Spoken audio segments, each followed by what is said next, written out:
Welcome back to We Got Goosebumps, a podcast dedicated to the landmark horror series for children, written by R.L. Stine back in the 90s. I'm the hottest Egyptian reporter your uncle has ever seen, Dylan. And I'm your hairy dog of a son. And it's rough out here. I'm Travis. How's it going? How's it going? It was going better before the pun. But on today's bonus episode, which is a bonus episode. This is a bonus episode. I feel like I didn't make enough of guys, we're outside season 3, but the show didn't get canceled, but we're not at season 4 yet. It didn't. Yeah, this is kind of like, right. I don't know. This is like the New Year's Day of episodes, like it's after the fun holidays, but at least you got a day off of work, and it's a bonus episode. Right. But on this bonus episode, we'll be ranking the 10 books that we covered in season 3 of We Got Goosebumps. Because we do cover 10 books. As we do. Each time. We did. We covered 10. It was a wild 10 books. Oh, yeah. Then after that, we'll step away. We'll watch one of the old TV episodes. This time around, we're doing the Cuckoo Clock of Doom. And then we'll come back here and tell you what we think. And so that'll be what we do. 10 books, 3 covers, and an episode. I'm very excited to see this episode because I'm pretty sure this is one of the few I saw as a child. I didn't see a lot. I saw like Haunted Mask.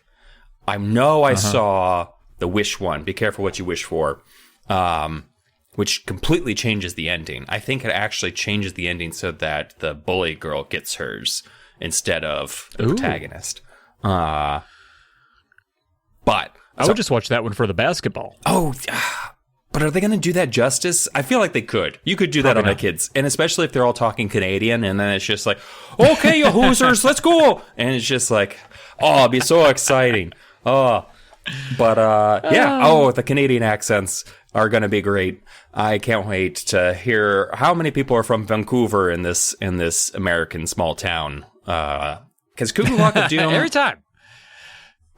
They don't really tell you where that one is. I don't remember. I don't think so. It's not like one of the ones where it's just like Monster Blood that takes place in Atlanta, insanely, considering they describe Atlanta as being like any other town in any other Goosebumps book, where it's got a main street, a school, and everyone's houses are on the same street also. So that's just like the real Atlanta, from what I understand. That's right. Yeah. Crime-free, Atlanta in Goosebumps. But yeah, I'm excited to get through these books and rank them. I feel like this season was zanier and wackier than the other ones. It was a little more of psychological horror than outright spooks and bumps in the night. It was a bit bonkers. There's some really weird books this season. Yeah, I'll just go down the list here just so everyone has them all in their head before we rank them. So we started off, we had Go Eat Worms. Then Ghost Beach, then Return of the Mummy, which is a lie, Phantom of the Auditorium, Attack of the Mutant, My Hairiest Adventure, A Night in Terror Tower, The Cuckoo Clock of Doom, Monster Blood the Third, and It Came From Beneath the Sink. So, I do love that Return the Mummy is the only one that deserved a dig as you went by. Like just a quick, it's just like a quick shiv, like you were passing it on the yard and you're just like, and just walked away, and it like now Return the Mummy's bleeding out in the yard, and everyone's just like, what happened? And you're just like, I stuck him 30 times with a sharpened spoon. He owed me cigarettes. He never flushed. I don't know. I was trying to think of other things that prisoners don't like that their cellmates do. But keeping it kid friendly, just like the rest of our keeping it kid friendly, just like the rest of the children friendly. Oh, it doesn't matter. I mean, that's a term. It's not just that word. That it's children friendly is not a real expression. I'm allowed to use an expression. Like I'm not going to say children napped. So whatever. Sure. Okay. All right. Well, let's get into it then.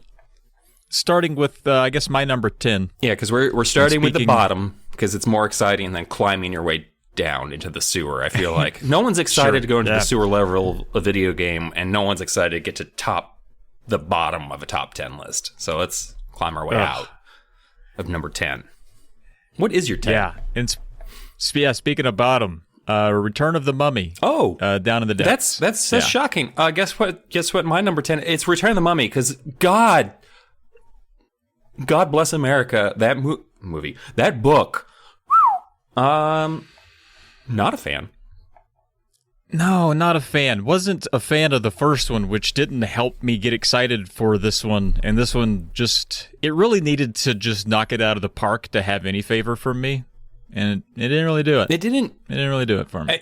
The fun of reading these books, or the sequels, are you get to see your favorite characters again, or they get to relive new adventures themed off. We didn't really like a lot of the characters from Sorry and God, what is Gabe? Uncle Ben shouldn't be around children. Yeah, and Uncle Ben is fun uncle, but yeah, and he's just dragging children into tombs, letting them get devoured by crocodiles. Actually, no, there weren't any crocodiles in the book. See, that could have. There's crocodiles in Egypt, or hippos bringing some river horses. Anything. And the fact that they can't even. They forgot what happened last summer. They never acknowledged. No. Yeah. They're like, what are you, superstitious or something? It's like, motherfucker, we brought mummies back to life with a foot. And the crazy. Is that not wild? The craziest thing is Gabe is threatens Sorry at one point. He's just like, I'm gonna use the magic words to bring back the mummies. Does that scare you? And Sorry's just like, no. And it's like, A, it should. B, Gabe, what are you doing? They know mummies are real. They know that this could happen and kill them, and they're still just playing childish pranks on each other. And it's not in order to keep them have that same wonderful chemistry we liked in the first time. They brought. What's your number 9? I can't talk about Mummy anymore. Well, I was going to add, in the moment, I gave that one a 2 out of 7. You gave it a 0 out of a billion. Just complete zeroed it out. So it makes sense for it to be our number 10. Not a relatable story. I don't so much care about. I mean, Mummy history's fun, but it's not where my bumps are. My number 9 just so happens to be. Sorry, I got to scroll over and read my sheet. Go Eat Worms. Oh. Go Eat Worms is my number 9. All right. Well, that actually is my number 9 as well. So that's... Whoa! Number 10 was... I'm going to be honest. I think we both knew Return of the Mummy was going to be our number 10 when we saw that was going to be one of the books we were reading this season. Go Eat Worms true. was... It had its moments... the way I usually rank the books is how many moments do I remember from each one that makes me laugh out loud, or I enjoyed, or makes me sad inside. When I find out that it's a bunch of childless parents that just want children, and that it turns out they're all dogs. That kind of thing will stick with me. Go Eat Worms has 2 or 3 moments, and one of those moments is really just something we brought to the table, which is your impression of Danny and the dangerous simpleton redneck Danny, who's probably keeps some sort of severed organ part in his bed, and he's got jars of something. He's a strange child, but there's some funny moment, the fact that a paper mache Robin is what saves the day. Yeah, I think that more bothers me than I like it though. And then just the whole we're just digging up worms behind second base, and I don't know. It's so bizarre. I mean, that could also still be euphemism. I guess so. But yeah, not my favorite, for sure. Bit of a letdown in some ways. I mean, worms can be gross. You could have made it spookier, but... And I feel like they did the same thing they always do, which is go to oh, did you eat a worm? Oh, you did eat a worm. And we've eaten worms before. You got to step it up with, I don't know, maybe it's something with legs. If he was super into spiders, I don't know. Might be creepier if he was super into spurters, but... Spurters. Yeah.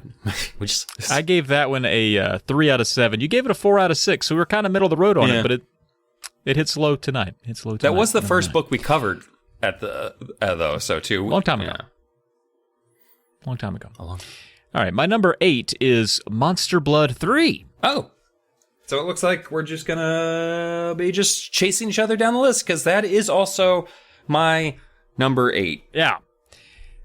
Those Monster Bloods, I think, I get set up thinking, It's going to come back around. It's going to hit the highs of the first one. It's going to do it this time because the second one was garbage.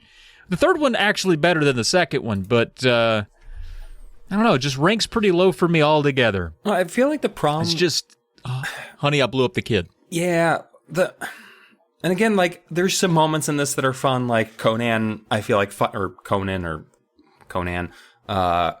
Berber. He's like one of the few kids I remember the name of, like, full name, because he has such a stupid name. It's pretty stupid. He finally gets his comeuppance in this one, because he's a carryover from the second Monster Blood. Gets tossed about a lot. This is the second time that an ultra-large Evan has shown up, and Conan, you feel like Conan would be like, maybe I shouldn't fuck around with Evan anymore, because he occasionally does become quite large, and maybe I shouldn't pick on this kid anymore. But maybe once we get to Monster Blood 4, which I can't believe there is a Monster Blood 4, that is very exciting to me, because I do enjoy Evan and Andy, and how truly awful Andy is. She might be my favorite Goosebumps character next to the twins and Night of the Living Dummy, which might just be because I like the worst children. I was going to say, those are the worst. Oh my God, so awful. But, yeah, like, I feel like this one is definitely better than Monster Blood 2, which was so fucking annoying with how it ended with the expire. Like, it was the expiration date. Took out it ended, and it's all done. Don't worry about it. Game over. Yeah, that was annoying for the second one, and it should have made it that this one didn't exist. But apparently, they got more Monster Blood, and okay. I don't know. I feel like just the Monster Blood's played out for me already. Things get bigger. Listen, we talked about this during the episode. This one came from Europe. This is a European monster. Okay. It's Münsterblut from Germany, because it was when Andy's parents who just leave her everywhere. It's shocking why Andy might have, like, behavioral issues, because she does not have parents, and just gets left with a series of aunts throughout the American South. But they sent her a can of Münsterblut from Germany during one of the many trips of abandoning their daughter. And so wouldn't other kids be getting huge? Wouldn't this be on the news? Well, this one just available was mixed with Kermit's fucking weird-ass chemicals, so I don't know if that's part of it. I'd have to go back and reread Monster Blood 3 to remember if they grew just eating Monster Blood, or if it got mixed with the chemicals, and then the Monster Blood... Because maybe the Monster Blood didn't actually make anyone grow. It was the Monster Blood in conjunction with Kermit's chemicals that made kids grow. Oh, God damn it. You're trying to spackle. I'm not trying to spackle. That might actually be in the plot. That might actually be what the book says. Moving on. I don't want. I'm done. I'm done defending Monster Blood 3. Thank you. Well, my number 7 is Ghost Beach. All right. This is where things get a little different. So I did not bring up Ghost Beach at. I mean, I liked it fine enough. It just felt a little empty. It was kind of a basic story, just a regular ghost tale. It's an old place. There's ghosts. The kids are ghosts. The coolest part, I think, was that an old pedophile in a cave tried to snatch him up and murder him or something. Or they tried to murder him, and he wasn't a pedophile. I can't remember how it worked out. But the old man wanted to murder a bunch of ghost children. The ghost children wanted to murder him. So I feel like that's fair. Also, the ghost children wanted to murder real children so that they would become ghosts as well. But that seems... I just didn't feel like a lot happened in that book. And then we find out that the cousins are also ghosts. So spoilers there. Yeah. And then there was Bragatha. We kept calling them Bragatha. Were they making breakfast? Like, did they make ghost breakfast for the kids? Like, how was that working out exactly? Like, the fuck? I don't know. I've been swearing a lot, but I think that's because I drank like half a bottle of Kahlua before we started this. But like, really, what? How does that work out? Like, and they didn't raise the what were the kids' names? Terry and Jerry. Oh, for God's sake. Terry and Jerry, their dad also stayed with Brad and Agatha. Yeah. So he was also ate ghost food and was like, how does... I don't even understand it. Yeah. Family members. Anyway. Generations. Yeah, that wasn't my number 7, but I have a lot of questions about who's making breakfast for these children. Like, I like how you have just breakfast-centered questions. It's like it all falls apart on breakfast. Well, I You're mean, like, wait a minute, hold on. What happened with do the they go to breakfast? the store and buy food with ghost money? How does this work? How do ghost people That's a great question. take care of living people? I'm boondoggled on this one. I don't know how we never thought of it during the episode, but yeah, it doesn't make a whole lot of sense. Fun episode, though. Yeah. I don't know about the book. Well, what's your number 7? My number 7 is Attack of the Mutant, actually. Really? Yeah. I went back on this one a couple times. I almost put it as number 9 on my list, if you can believe that. Because, like... Whoa. But, like, there's, like, a couple things that were probably the funniest moments of any of the books we read.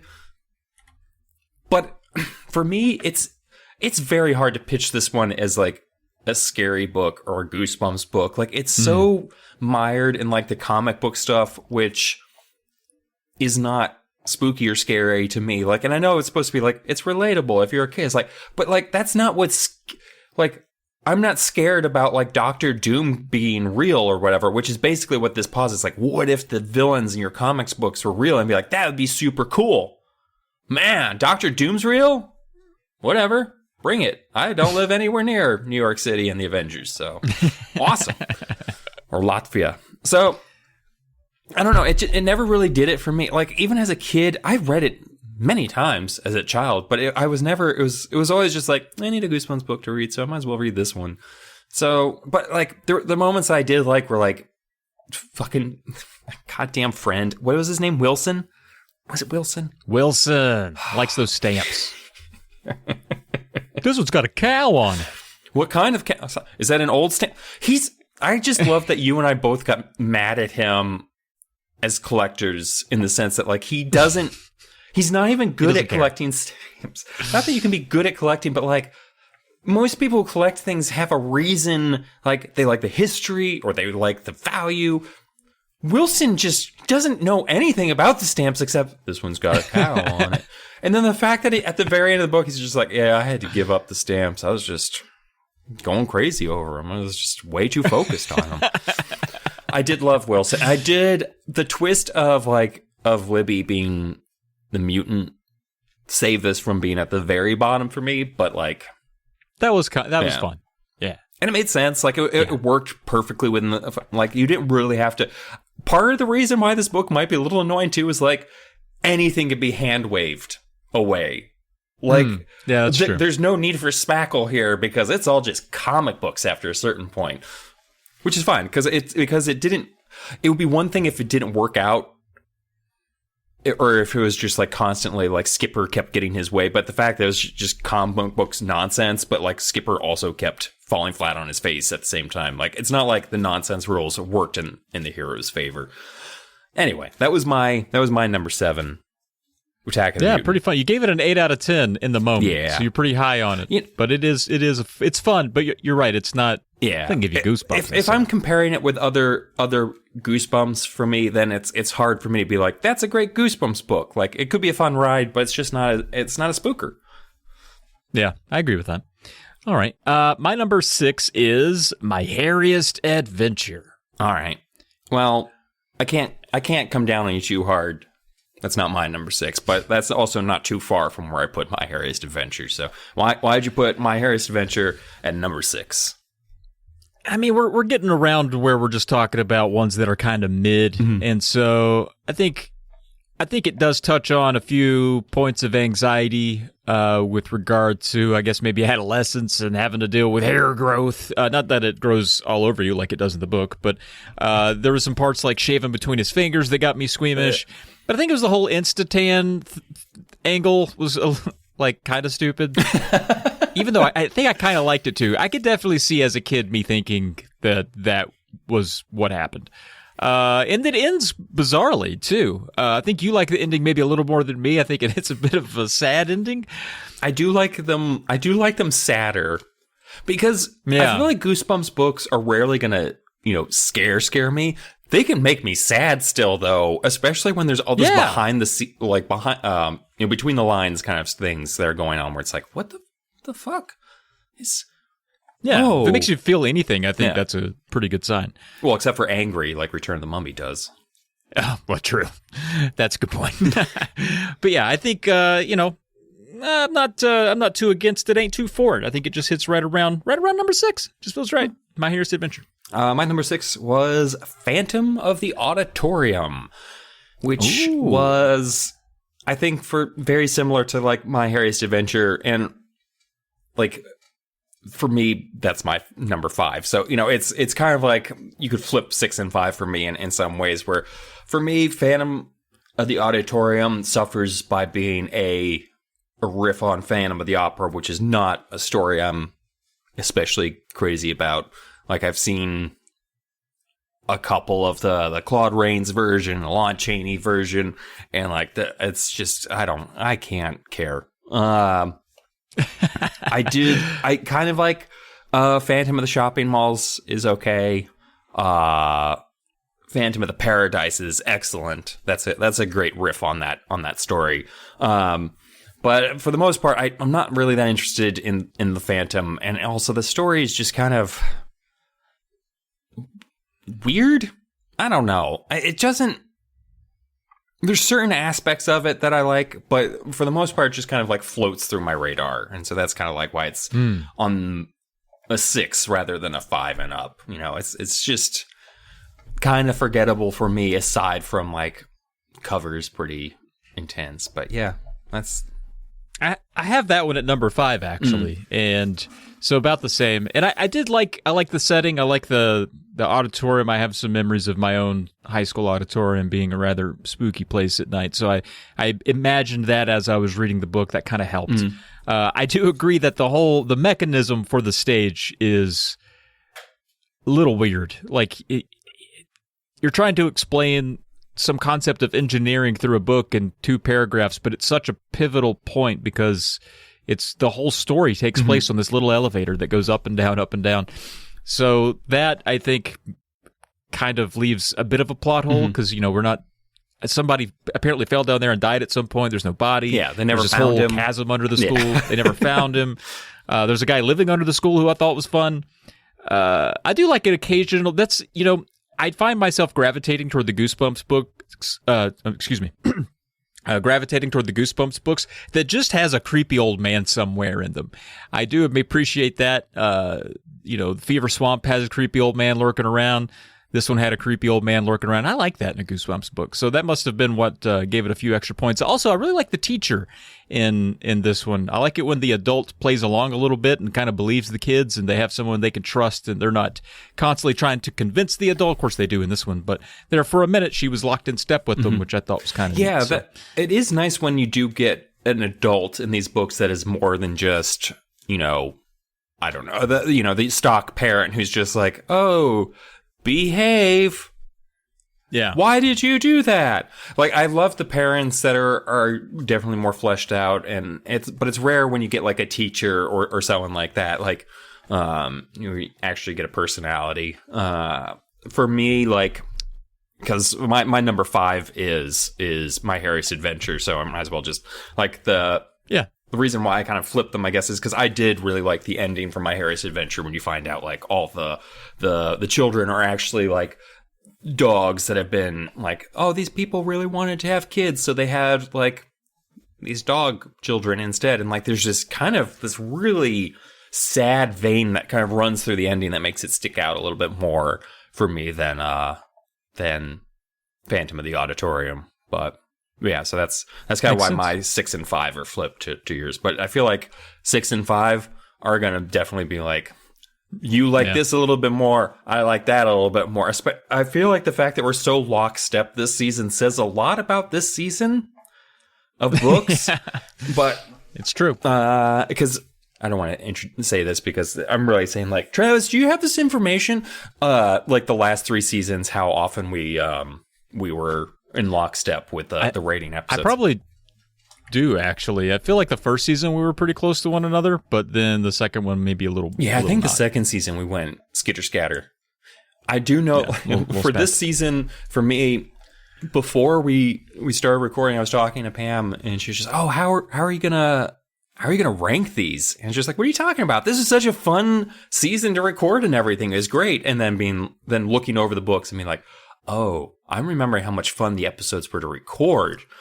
I need to remember these books. Like there's so many times where it'll just be like, oh, that was so much fun to record. And it's like, oh, that's because the book was terrible. Yeah. Like Return of the Mummy, not that there's been a lot of terrible books, but like Return of the Mummy, that was great. But I remember listening back to the episode, and there's like at least one point where one of us says like, oh, is how many chapters are left? Oh, yeah, we're only on chapter 7. That brings us, I think, to my number 4, which is Attack of the Mutant, which I really enjoyed. I agree with you, though. It's not so much a Goosebumps book as it is more of a fun read with maybe a sinister, villainous twist. But I really like the humor. I thought it was really funny. It is a good send-up of comic books. And I did think, this is one of the few that I remember reading as a kid. And the whole idea of passing by a place on the bus and it being there one day and not being there the next day, I always thought was really cool. Mm-hmm. So I gave it some extra points for that. There was some nostalgia getting tickled there, I guess. So yeah, Attack of the Mutant is my number 4, and I'm sticking to it. No, I'm not going to argue with you. My number 4, I guess I will argue with you to the point where that's not my number 4. It's not really an argument. There's a difference in opinion. I'm going to stop talking because this is why podcasts end up being 3 hours long. My number 4 is It Came From Beneath the Sink. Ooh. And at this point, there's going to just be like, depending on my mood, I feel like maybe a couple of these could have been switched around.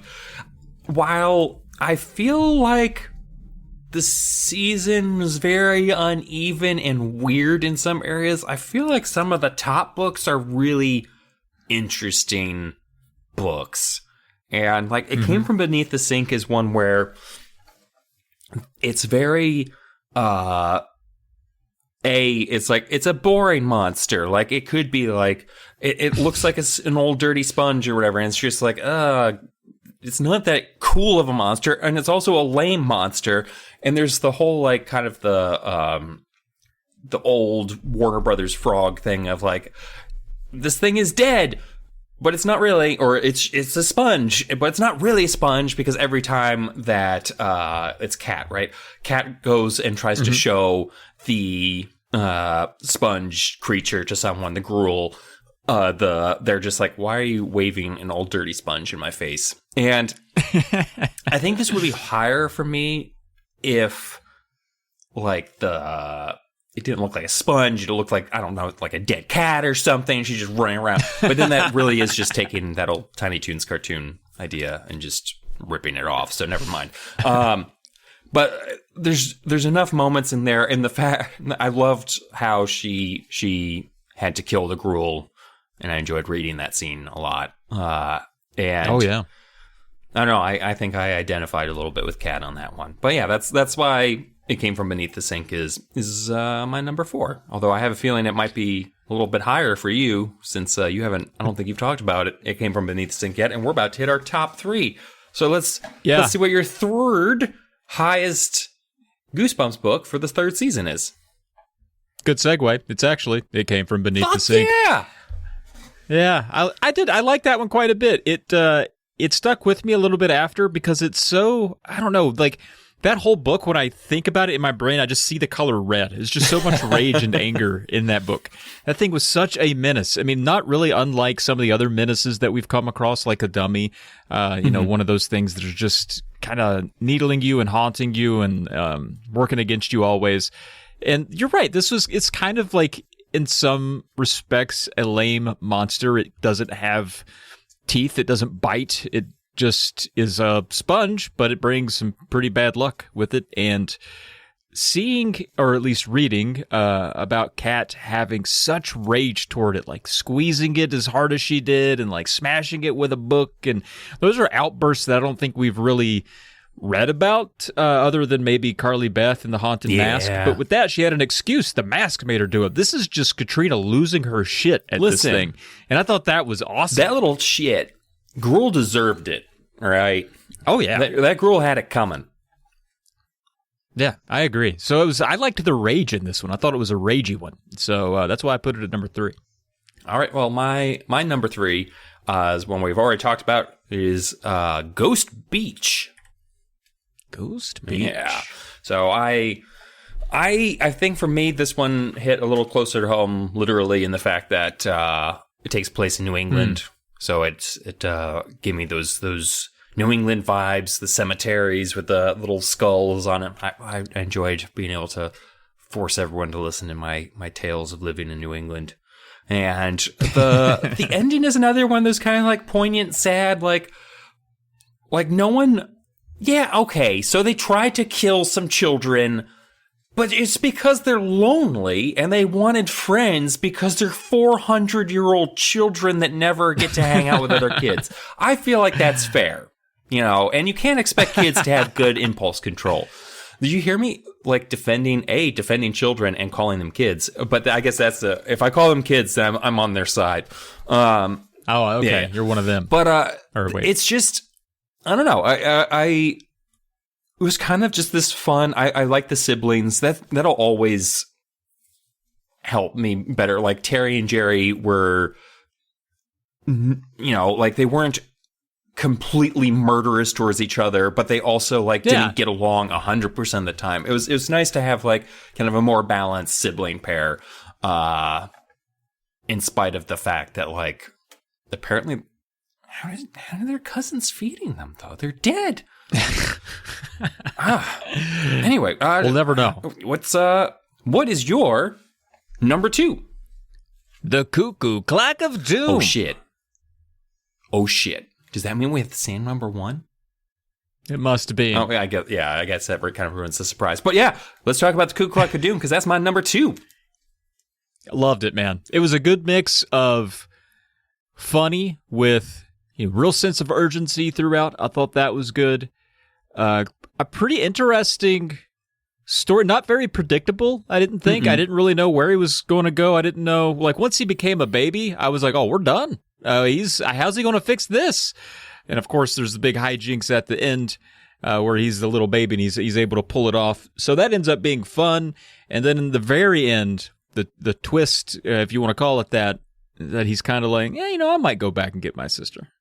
The fact that I don't know, I thought that was cool. That he time murdered his sister and then also is just like, someday I'll fix it. I get the feeling he's gonna be 30. Yeah. But then he's just going to be like, is that really fair to bring her back into this world? No. She's better off. She's such a little shit. She really is. That's why I'm thinking he'll wait till he's 30, and then he just has memories of how much of a little shit. But what if his whole life changes at that point and it's worse because she existed, and he's just like, what the fuck? So then I guess he could always go back again. I don't know. Yeah, that seems like a lot of work. Because he'd have to go all the way back to before she is born, is what I get from the rules of the clock. Because he only chipped off the year before it was 88, or whenever she was born. So he'd have to go from, I think he'd have to go back to before she was born, remove the year, and then go forward. He couldn't just remove the year at any old day, or put it back, or whatever like that. So, gotcha. Plus, if he fixes it, he has to go all the back to that day when he's a baby. Yeah. Oh, that's right, yeah. He'd have to go all the way back to the day that he's a baby, still go to the antique store and turn the baby's head around, this time not breaking it. The bird's head, not the baby's head. Yeah, not the baby's head. So I feel like it's perfectly well within his rights to not risk going back, given what he'd have to do that. He made the world a better place. Yeah, he did. Let's be honest. I also think it was probably telling that this was going to end up in our top 3s, our respective top 3s, when we were both just like, we want to watch this one. How'd they pull off the little baby? Oh my God. I'm really excited about this one, actually, because I feel like if they stick the landing on this one, I'll be happy. But no, I mean, for all the reasons that you said, and it's just there's so many funny moments throughout where when he's always his dad's always talking shit about how dumb he is. He's just like, oh, God, I told you the doctor said that he's not developing fast enough. And he's just like, what the fuck, Dad? I love that. And the moments where so good. he like sneaks downtown and he's to try and fix the clock, and then his dad catches him and he's just like, "What are you doing downtown, buddy?" And he's just like, "I missed you, Daddy." And his dad's like, "Oh, come here."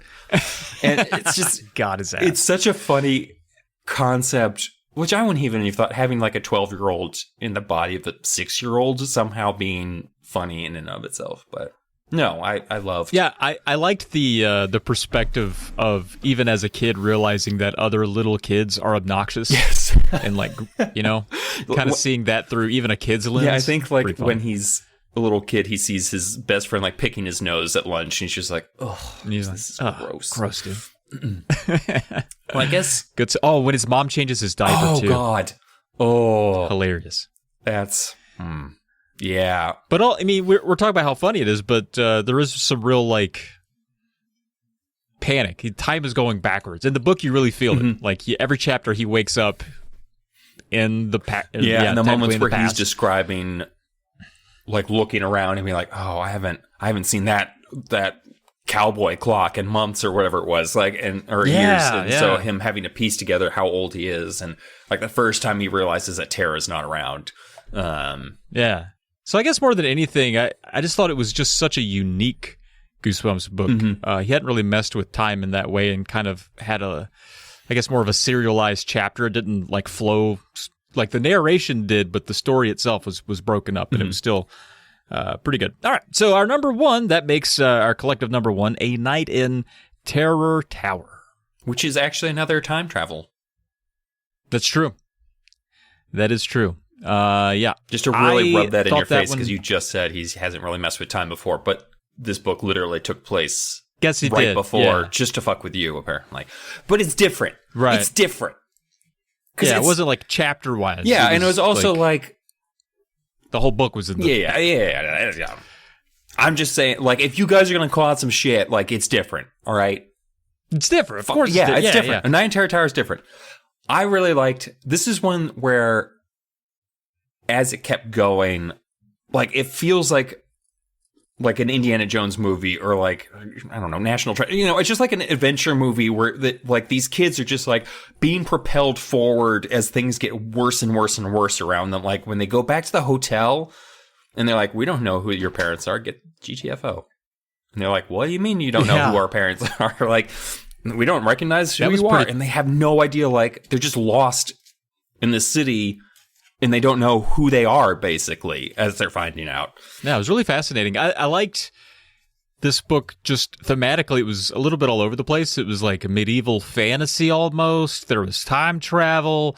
And then there was just a moment where, like, is this the one where they go into a restaurant or whatever, and they completely forget about the taxi cab driver, and then he comes back looking for them, and I had completely forgotten about him too. In their defense, and in the book, I was like, "Whoa! Oh no! Oh, we've pissed off the taxi cab guy." So it's all over the place. You know, we got executioners running around, mean taxi cab drivers, wizards. It's crazy. Although it's funny, when the book brings up the taxi cab driver, that's when I was thinking in my head at the same time, like while I was reading, it's like, wasn't there a taxi cab guy? And then that's actually when he re-enters the chapter. I'm like, oh, there he is. So that was a nice touch. I always like when I'm reading a book and I'm wondering, it's like, oh, it's been a while since we've seen that character. Turn the page and like, oh, there's the character. Good job, writer. Yeah. No, this was another like fun Goose, without being too comedy. I feel like this was not as funny as Cuckoo Clock, in spite of the fact that there's some moments in there, like the wizard at the end, I think is literally just wearing like jorts and a t-shirt or something. Like I don't remember what he was wearing exactly, but he's definitely like now a modern day wizard. I think there's a hot dog involved. Like he's got like giant hot dogs and he's just like, who wants a hot dog? I feel like I just have a whole other movie in my head. I don't know if that's even close to real. Weekend at Bernie's. I just have this picture in my head of like a wizard wearing a Hawaiian shirt, jorts, but a full-on wizard hat, and 2 hot dogs in each hand, being like, all right, kids, who wants a hot dog? And then both the prince and the princess are just like, here we go again. And then it just, womp, womp, womp. Yeah. And then the Goosebumps comedy music plays. Meow. Yeah, I liked a lot about this one, man. They get lost for a while. That's always wild when kids get lost, and then they go in there and the part that I really, really like, that I thought was the most goosebumpy, is when that woman in the village turns on her. Oh, says, yeah. You know, like, you can hide it, and then gives her to the executioner. And I'm like, whoa. That's like one of those intense scenes that's just like, oh, Jesus, that's really upsetting in a way. Like, kind of like, yeah. in, Say Cheese and Die, when, like, the cops show up, like, and then it kind of gets real in a Goosebumps book, like, where, oh, yeah, a child is missing. Ew. Same here, where it's just like, oh, yeah, she just sold out these kids. She doesn't care what happens to them. She did. Yeah. And she, the way she did it, too, it was like, yeah, you can trust me. And she, like, gets in the basket or whatever, and then immediately turns her over. I was like, dang, that's pretty good. Pretty good. So I thought it was a good one. A Night in Terror Tower. I think it snuck up on both of us. I had it at a 6 out of 7. I had tied with Cuckoo Clock and It Came Beneath the Sink, which ended up being my top 3. That was the highest mark I gave all year. Your highest marks during the season was for Cuckoo Clock. Oh. And Night in Terror Tower was right behind it. Both of them were pretty close. So that makes sense. But yeah, we stayed pretty steady to what we thought during the show, as we have in hindsight. But it's the funny thing about hindsight. You can look back at some of these books and kind of think about which one stuck out to you, what about the book stuck out, and could get a different flavor in the moment. But once time passes and you let it all shake loose, sometimes something climbs to the top you don't expect. So I would have never thought, just looking at the titles going into the season, that A Night in Terror Tower would be the one that stuck out. Yeah, it does kind of have the most generic-ish, I guess. Well, not the most generic. Yeah, actually. That might be the most generic. Except for Ghost Beach. Yeah. Or Return of the Mummy. Ugh. All right, well, now we got to do the covers. We always rank about 3 covers here, but mainly focusing on the Jacobus. Yeah. Get the Jacobus, his cover dues here. Unless we're talking about the French cover for My Harriet's Adventure, which looks like a dog boy. Go back and look at it, because I swear, Pam was listening to that episode, and I was cracking up on the episode about it, and then I looked it up again, and then it was just, she had to listen to me in stereo, both of us laughing at how insane that cover is. It is upsetting. But yes, my favorites are also I'm going to look at it. Pulled from Jacobus. Oh my God, yeah. Yeah, that is... What is going on with that French cover? That's no good. That's no good. I almost forgotten about it. Now I wish I had continued to forget about it. All right. My number 3 of the Jacobus covers from this season is one that we actually slagged on quite a bit. It's Go Eat Worms. But the reason that I'm putting it up here, we talked about how those worms look rubber. They don't look like real worms. But I look at the rest of the books in the season, and it's just the one with the most, energy to it. It's got an energy to it. Something's happening. And I don't know. I just kind of like the ones that are just a little bit more active with a little bit more detail. A lot of the ones that we have this season, they're good. I think they're pretty representative, but sometimes it's just like a character on there with wearing a mask or something. So this was one that I thought had, it evoked something from me, which is mostly like, ah. Well, for me... because I don't think I can agree with you on that one. I'm gonna go with Terror Tower. For me, this is not gonna be necessarily covers that I'm in love with, because there's really only one of those that I'm in love with. But just in terms of thematic elements that I remember pretty well, Terror Tower sticks out very well. It's got a very solid central figure. It's kind of ominous, a little too cartoony for me in general. But still a solid, also kind of what else are you going to use to represent this story? And it kind of gives you a taste of what to expect in there, but then after that it's just bananas. It's a good point. I don't know what else you could put. I think Time traveling wizard the holding bad two guy. hot dogs. That's what I'm saying. That could have been good. All right. Good choice. My number 2 is Ghost Beach. Oh. I think it's a good-looking graveyard. It's a good-looking ghost. I think the ghost looks tight. Yeah, it's a nice one. Yeah, it's a nice ghost. It seems like it's plucked right out of the story. That's also my number 2. I enjoy the beach, enjoy the ghost. I mean, it's not like the beach that's in the story, as I'm sure I pointed out repeatedly. But Rockier in Nantucket or something, right? I've never been to the Cape, as I pointed out in that episode, but I do prefer the rockier New England coast. But I'm sure they have sandy beaches somewhere. It's fine. It's all well rendered, good elements. I like it. Ghost Beach was my number 2 as well, actually. All right. And my number 1, even though I didn't think the story was all that good, I thought the cover was pretty rad. Return of the Monster Mummy. Blood 3. No, Monster Blood 3. I like that cover. I like the ones with a little bit more detail, and this one is always an evocative cover for me. Very memorable. Also, I like the fun fact that that's actually Jacobus's feet that he modeled for himself there. You see a little bit of monster blood hanging out, stomping in the yard, as they say.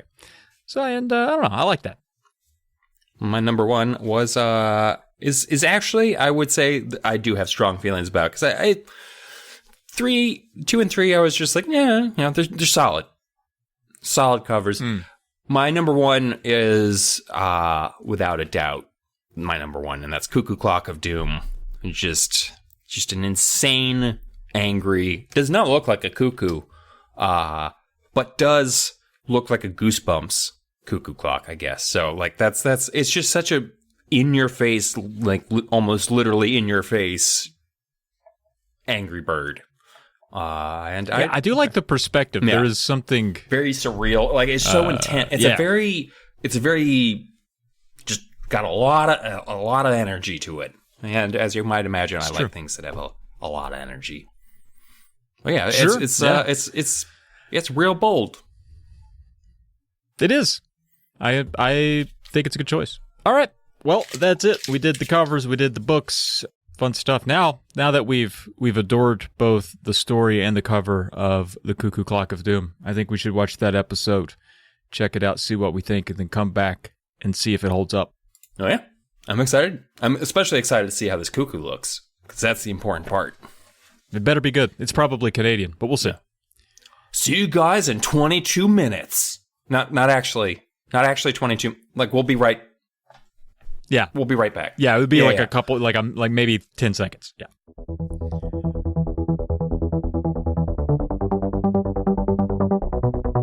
Hey, it's me here, your friendly neighborhood Trav. Do you love horror movies? Whether it's the blockbusters you can't stop rewatching, or those obscure Turkish nightmares even your weirdest friends won't touch, Split Up has you covered. Each month, hosts Jeff and Dylan dive into a few films. Some you've heard of, and some you probably haven't. They'll dissect the scares, debate the details, and sometimes bring on guests to share their own favorite frights. It's part horror deep dive, part comedy, and all kinds of creepy fun. A lot of folks say don't split up, but I say do. Check out Split Up, releasing monthly on the Polymedia Podcast Network. Don't watch alone. Listen together.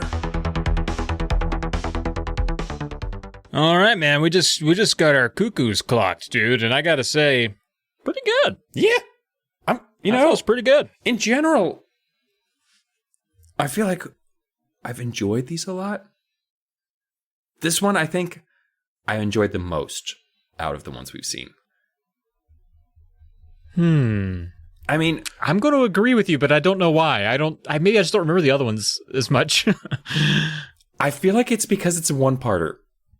That's the only reason I can because it's shorter and cleaner, and the other I don't feel like Welcome to Dead House, I guess, worked in 2 parts, but I feel like it is it was just a nice short jaunt. It kept it dark, but it was funny. It was really fun. Hit all the beats, and they did. The best ones of them take what was funny in the book and either continue to work with it or realize that's not going to work out there, so we'll need to switch it up or something.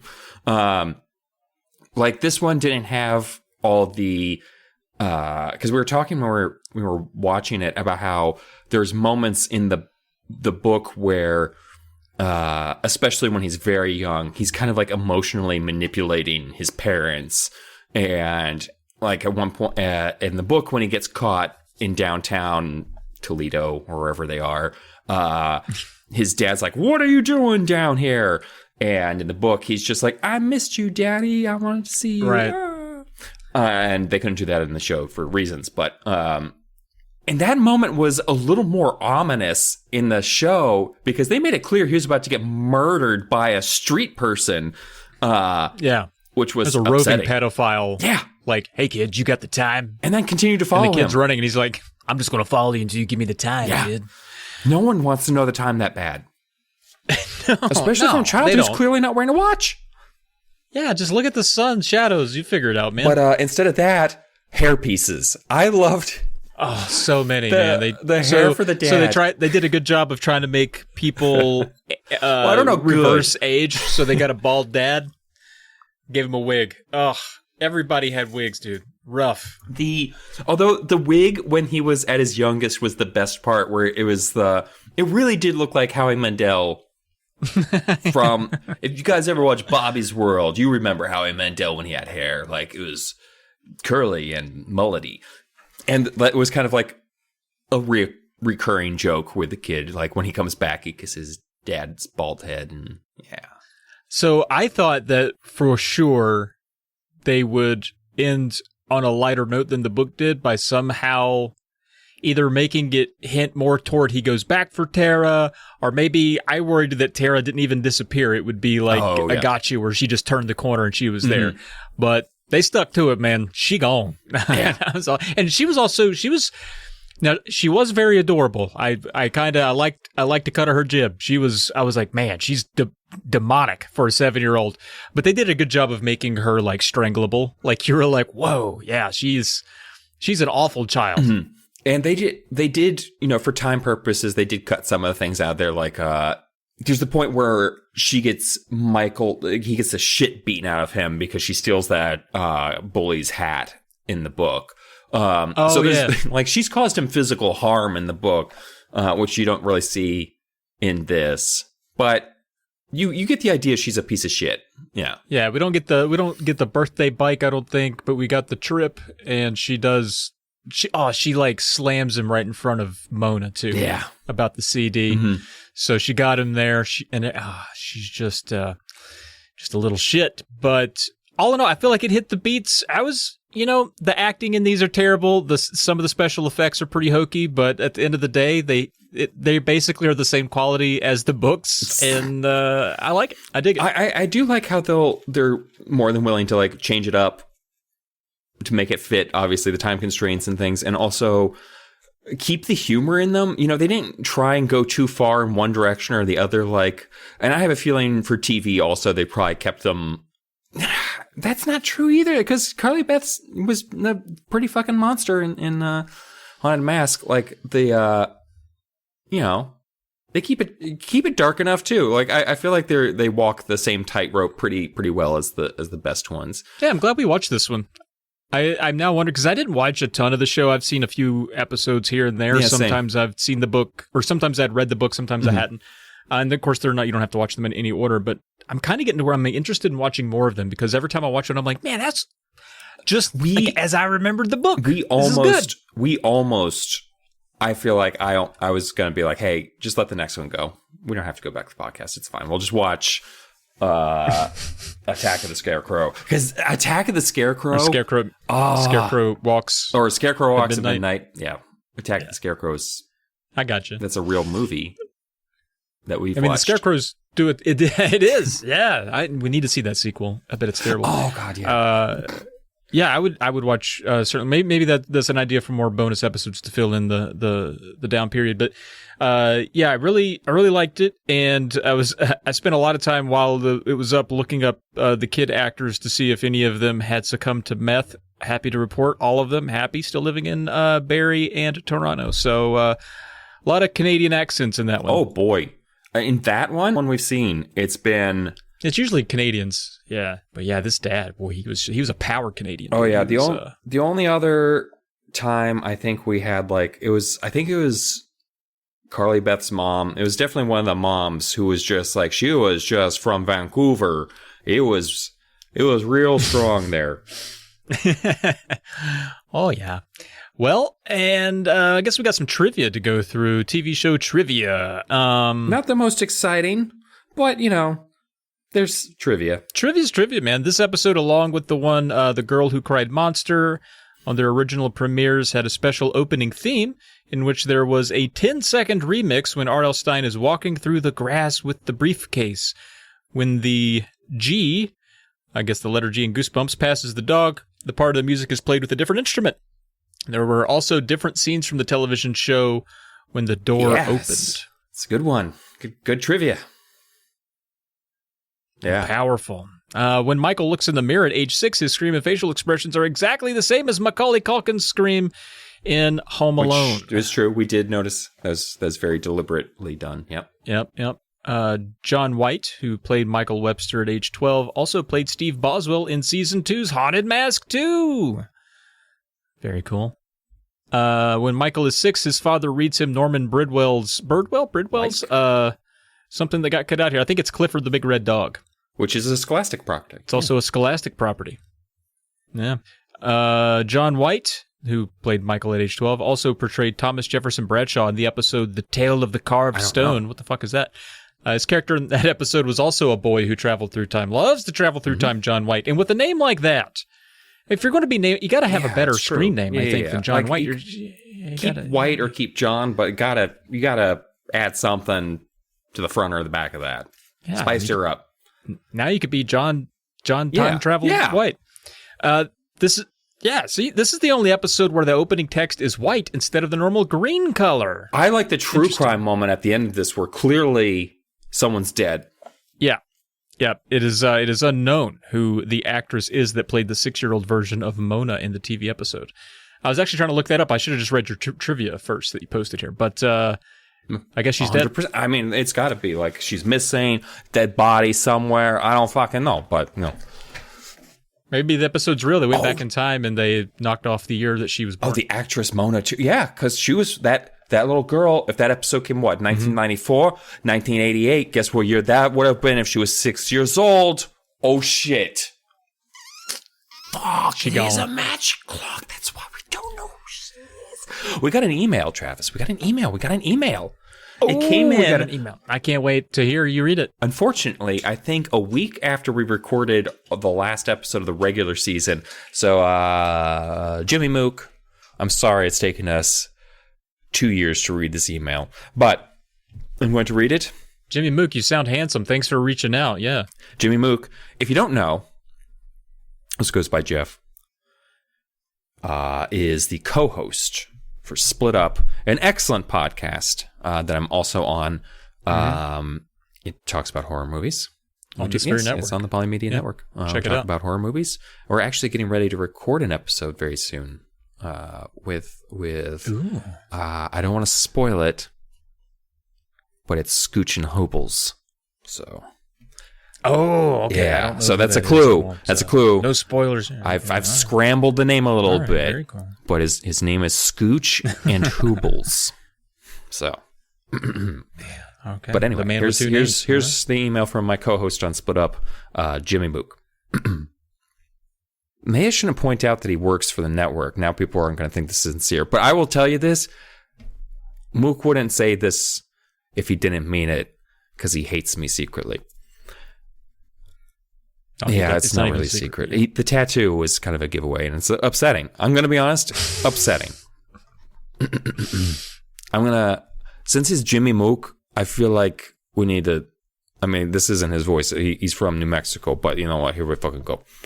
Hey guys, just want to say that your show has become one of my favorites on the network, an appointment listening for me. I have a question for yous. If you had to be one of the main characters from any Goosebumps book you've read so far, who would it be? However, you would not retain any prior knowledge you have as the reader, so therefore couldn't change the outcome of the book. Keep up the great work, y'all. Interesting. That's... Mook. Mook, great question. Great question. I think about this constantly. I'm like, who would I be? any character, I'm thinking I'm going to try to limit myself to the protagonist because it would be cool to be a lot of these cool dads that were written back in the 90s. But I'll stick to They're all you. They're all you already, Travis. You guess what? You have succeeded at being Goosebumps dad. You wear a ball cap all the time. Maybe or maybe not to cover slightly less hair than you might have had at some point. You know, like definitely a tight, lithe body made of raw sinew. So not, you know, like Uncle Ben, who's kind of more of a barrel-y man in shape. I was actually going to say Uncle Ben. Yeah, you're too short, though. Yeah. I mean, I don't know that I have to look like him, but I do want to be Uncle Ben. The other day, Pam was like, I think he's short because of you. And it's like, yeah, good. Yeah, he is only 5'4". No, you. Uncle Ben? Yeah. Yeah. Oh, me. Yeah. I'm 6'1", so I'm of height. I was pretty adamant to her that you're only 6'2", so that's 6 feet as well. So like already I'm chipping away at that. It's just like, because I was like, no, he's not short. He's 6 feet tall. And she was like, no way, he's a tiny baby of a man. I can hold him in my palm. Because for months I've been saying you've been 6 inches tall. Yeah. I was like, I have proof. She's like, I've met him. Anyway, this is all pointless. I have a recency bias answer, and I feel bad for that, but I kind of want to be Kat from It Came From Beneath the Sink, because she has a fucking monster manual, and that seems like a cool little world to live in, where you actually at least have the monster have a monster manual, and maybe it's not 100% helpful, like because it fucking gives you the answer to kill them in a riddle. It can't be killed with violence. It's like, so what, salt? Does it have a peanut allergy? What is it? But like that seems cool to me. If I had to go older, you'd be Evan? Like one of the older books, Monster Blood. Oh yeah. Oh, with Andy, you get to at least be a psychopath, which is kind of fun and not very different. Yeah, for you. Like, I feel like if you and I both went back to Monster Blood and neither one of us chose who we were going to be thrown into, but the universe was just like, you guys will go to where you belong. Boo! We would both be the twins. Oh, yeah. The bullies, yeah. In Monster Blood, yeah. We wouldn't even be the protagonist. Like, we're the ones that get killed off in the Dutch version of Monster Blood. Remember? The twins don't come out of the Monster Blood at the end of the Dutch version. They're just like, no, they're dead, obviously. We don't like children. I don't know why Dutch people sound Russian in my world. Those are my two answers. I would like to be either Katrina from It Came From Beneath the Sink, or maybe, I guess, Daniel, the little brother. I guess I don't have to get a vagina. I'll be Daniel, and he reads the book. He's actually a decent little brother too. He's not a little shithead. So, but definitely. Yeah, Andy's a good choice for you. I agree with that. Andy. If I can't be Uncle Ben, I would probably, Skipper from Attack of the Mutant. Kind of cool, nice and nerdy, but he does get to be in a comic book. I guess, Andy's got the knowledge to survive in that universe. Like, if anyone, he's the one who knows what the fuck's going on. So like, he'd be a good person to have. Your friend sucks though. You're not gonna have a fun buddy to hang out with. I don't know. I'd have fun. Dunk on him a little bit. That's true. That's the thing. You don't have to. I guess you don't have to be that person. So you go into that world still Travis, but in the role of, so maybe you'd be a cool skipper. You wouldn't be a dickhead. No one would tell the difference. It'd be like, oh, Andy's a psycho. Like, everyone would just be like, oh, Andy's still Andy. That's true. Oh, but Kat, man, if I was Kat, they'd be like, oh yeah, I would still be fucking throwing that thing against the wall. I would. Yeah, I'm definitely Kat. Yeah, let's be honest. In both those cases, I will say, if I get to use the magic mirror and it doesn't murder me, Right? I might be Max from Let's Get Invisible. I like how we might spend an hour. The mirror's got like a cold side to it that I'm a little freaked out about. I was also thinking about the camera. If I got to play with the camera a little bit, that could be cool.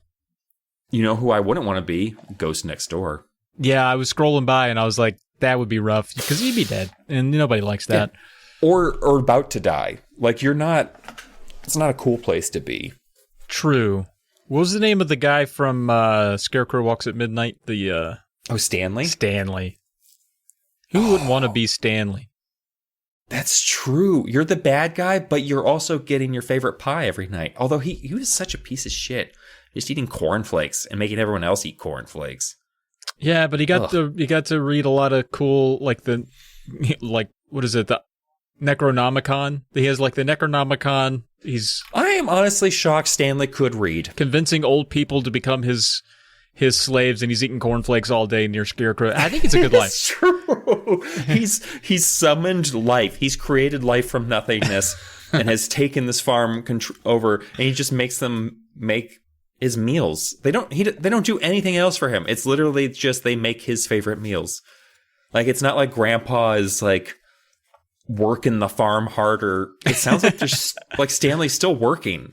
Yeah, he didn't even get out of doing his job. He just maybe I don't want to be Stanley. Go out stupid. and shovel the manure. It's like, of course, boss, but you make sure I get my cornflakes every morning.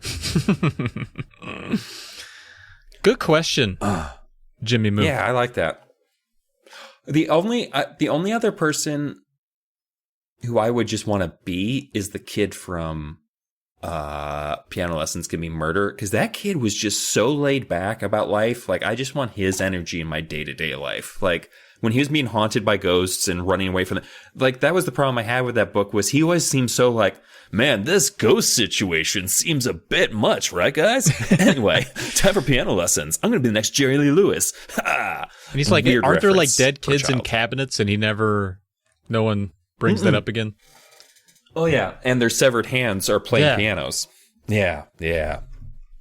Because he's best friends with a janitor who murders children and turns them into machines. Yeah.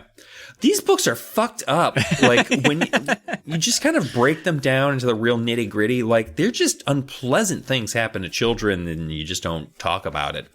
It's kind of like Fear Street is just his way of getting it, like, out in the open. That's true. All right. Well, I think that wraps up this bonus episode, and I think we got a couple more in between now and our next season. So if you got an email like Jimmy Mook, because we have a whole movie still. We got a movie to get through. We got another Spine Tinglers to get through. We got a whole summer to get through. We got some Uncle Doug's DVD bin I got to get through, and then we're back on the horn for some Goosebumps. So thanks for listening. Send us an email, and we got new social medias. Not yet. Okay, but. Keep an eye out. Probably by the next bonus episode that'll be up. But pay attention to the Twitter account for news about where the Twitter account's going. Probably to Blue Sky. Yeah. But for now, keep watching the skies. Cool. For birds. And the email address is not going anywhere. Yeah, that long fucking. What is it? We got Goosebumps podcast at gmail.com. All right. Well, we don't have any other way to go out because we're not doing a book next. We're probably doing another bonus. So I don't know how to end these otherwise. So I'll just say goodbye. Thanks for listening. Bum, bum, bum.